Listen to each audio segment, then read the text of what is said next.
Wir möchten in Marburg die Energieeffizienz deutlich verbessern und den Verbrauch von Primärenergie deutlich reduzieren. Wir haben vor wenigen Wochen beschlossen, dass Marburg den Klimanotstand ausruft und 2030 CO2-neutral sein will. Das geht nur so.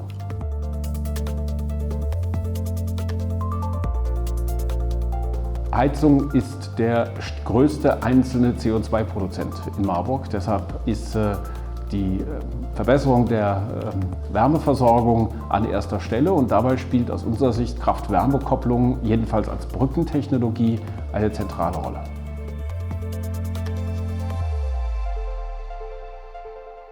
Fernwärme ist ein zentraler Bestandteil unserer Energieeffizienzkonzepte, zum Beispiel für die großen Stadtteile mit den 60er-Jahre-Bauten. Fernwärme ist kostengünstig, ein guter Ersatz für die eigene Heizung und sie ermöglicht uns eine deutliche Steigerung der Effizienz, aber vor allen Dingen auch sukzessive den Einsatz CO2-neutraler Energieträger. Deshalb hat das für uns zentrale Bedeutung. Wir haben gerade eine Brücke saniert und in dem Zusammenhang auch das Leitungsnetz deutlich verbessert, sodass auch die Wärmeverluste unterwegs so weit reduziert sind, dass wir da uns auf einem sehr guten Weg sehen.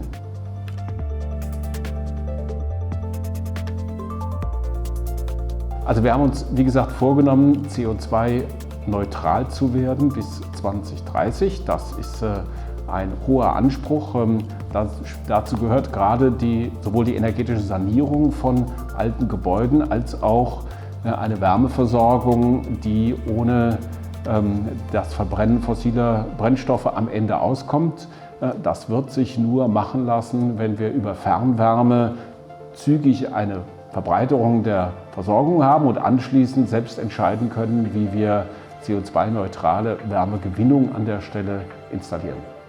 Unser größter 60er-Jahre-Stadtteil ist der Richtsberg. In Zeiten der Wohnungsnot wurde dort massiv gebaut. Heute wohnen dort fast 10.000 Menschen.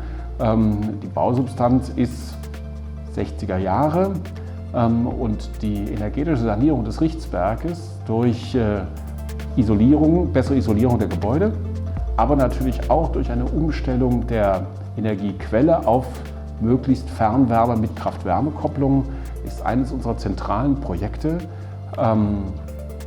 das auch noch warmmietenneutral hinzubekommen. Der Stadtteil hat einen hohen Anteil von Menschen mit kleineren Einkommen, viele Sozialwohnungen, in denen Mieterhöhungen für Modernisierung nicht tolerierbar sind. Das also auch noch Warmmieten kostenneutral hinzubekommen, ist eine zentrale Herausforderung, vor der wir stehen. Marburg ist eine Kommune, der es nicht so schlecht geht. Ich glaube, dass viele andere Kommunen das auch tun sollten und wollten, aber dazu wären erhebliche Förderungen durch Bund und Land unverzichtbar.